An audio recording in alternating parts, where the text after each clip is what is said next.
Certaines personnes en Chine reçoivent de faux vaccins. Et les faux vaccins chinois pourraient même se répandre dans le monde entier.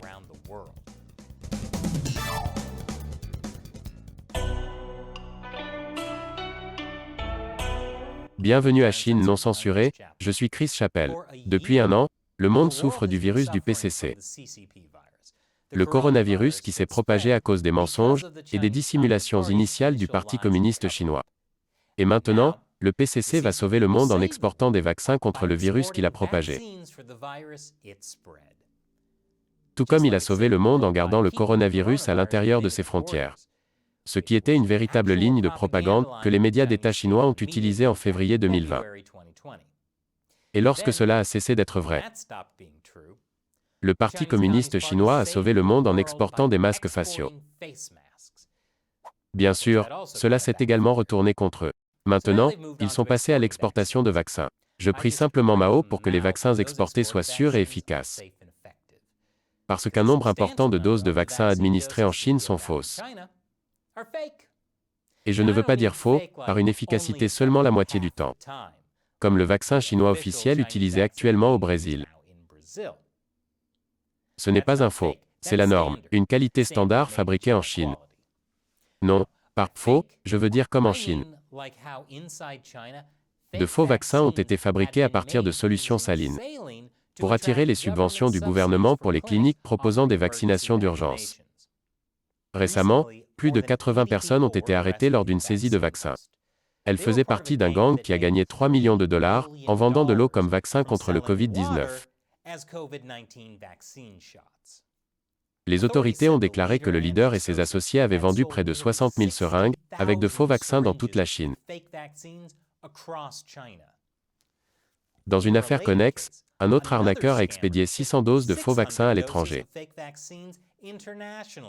via Hong Kong, pour un profit de 140 000 dollars. Dans d'autres cas, des vaccins contrefaits étaient vendus à des prix exorbitants dans des hôpitaux chinois. Et d'autres criminels ont également mené leur propre programme d'inoculation. Et ont demandé aux médecins de village de vacciner les gens avec de faux vaccins chez eux et dans leur voiture. Mon conseil, si un type habillé en médecin s'arrête dans une camionnette et vous propose de vous planter une aiguille, partez. En fait, fuyez. Il est évident que le Parti communiste chinois est concerné. Non pas parce que les faux vaccins signifient que plus de gens pourraient mourir de Covid. Si le PCC se souciait réellement de la vie humaine, il cesserait de tuer des gens pour leurs organes. Non, le PCC s'inquiète parce que, comme le disent les médias d'État, ces faux vaccins envoyés à l'étranger ternissent l'image du pays. Et ternir l'image du pays, c'est le travail de Pékin. Le mois dernier, le parquet populaire suprême, qui est comme le procureur général de la Chine, a annoncé qu'il prendrait des mesures. Il a déclaré qu'il renforcerait sa répression contre la fabrication de faux vaccins. Et qu'il y avait plus de 21 cas de fraude majeure sur les vaccins en Chine. Ce qui veut dire que si le plus haut niveau du gouvernement chinois s'implique, les faux vaccins pourraient être un problème beaucoup plus répandu que ce que les médias d'État admettent. Voici une autre perspective, le cofondateur d'une ONG chinoise a déclaré que l'accent mis sur l'activité criminelle était une diversion par rapport à la menace réelle pour la santé des gens, que représentent les vaccins de mauvaise qualité, périmés et mal manipulés provenant de sources légitimes. Super. Donc, vous ne pouvez pas non plus faire confiance aux sources légitimes du vaccin. Malheureusement, il n'y a rien de nouveau dans les vaccins contrefaits et de mauvaise qualité en Chine. Cet article datant d'il y a 5 ans explique comment les autorités chinoises se sont engagées à sévir contre la vente au marché noir de vaccins contre la méningite et la rage.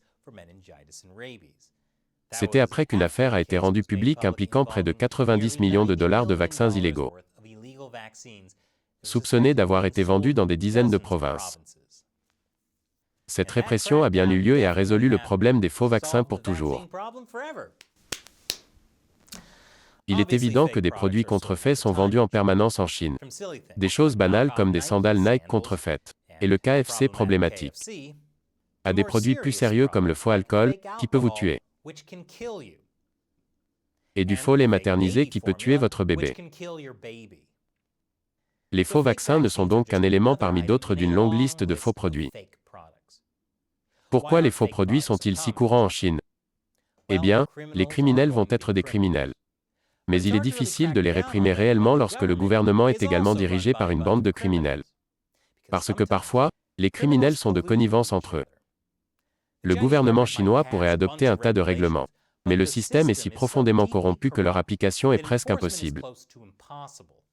Et bien souvent, lorsque le gouvernement annonce une grande répression, c'est uniquement pour des raisons politiques. Ils veulent passer pour les gentils et obtenir des médias occidentaux qu'ils écrivent des articles élogieux sur la façon dont la Chine sauve le monde.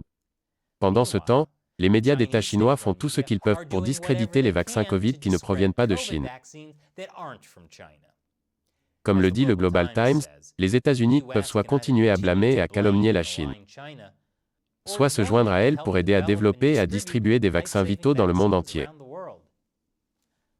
Je vais faire une passe difficile.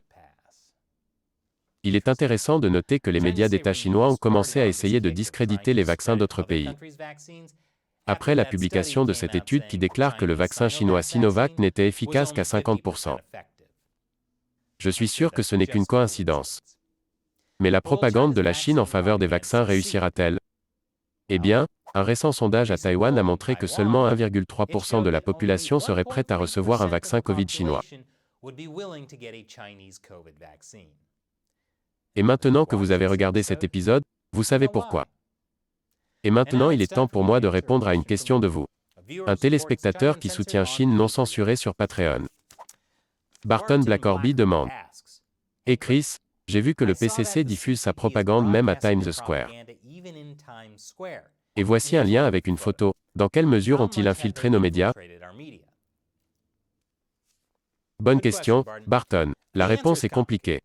Une publicité à Times Square n'apporte probablement pas grand-chose, à part gaspiller l'argent des contribuables chinois. Je n'appellerai pas ça infiltrer nos médias. Le principal moyen par lequel le PCC s'infiltre dans les médias occidentaux est de les contraindre à s'autocensurer. Prenez NBC, qui a conclu un accord de plusieurs milliards de dollars pour diffuser les Jeux Olympiques de Pékin en 2022. C'est un grand risque pour eux de faire trop de reportages critiques sur la Chine.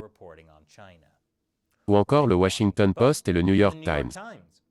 Jusqu'à récemment, ils prenaient tous deux de l'argent en échange d'insertions de propagande chinoise comme celle-ci.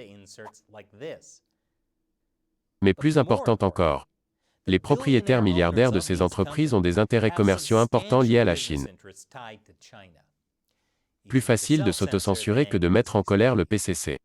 Ayant longtemps travaillé dans le secteur de l'information, je peux vous dire que pour chaque article dont vous entendez parler, une douzaine d'autres articles tout aussi importants sont laissés sur le sol de la salle de montage, comme on dit. Le PCC sait qu'il est difficile d'amener les médias à publier directement de la propagande. Mais il est facile de les amener à ignorer simplement certains problèmes critiques. Cela étant dit, les médias aux États-Unis ne sont pas monolithiques. Il y a quelques petits médias qui font un excellent travail de couverture de la Chine. Et même dans les grands médias comme le New York Times, il est possible de trouver des reporters individuels avec de bonnes histoires sur la Chine. Mais ce que je veux dire, c'est que s'il n'y avait pas d'influence du PCC, les médias américains dans leur ensemble traiteraient la Chine beaucoup plus comme nous avons traité l'Union soviétique. Une menace sérieuse, au lieu d'un allié dont nous devrions obtenir des vaccins. Merci pour votre question, Barton. Faites comme Barton, et soutenez Chine non censurée en versant $1 ou plus par épisode. Par l'intermédiaire du site de financement participatif Patreon. Rendez-vous sur patreon.com/ChineUncensored pour en savoir plus. Une fois de plus, je suis Chris Chappell. Merci d'avoir regardé Chine non censurée.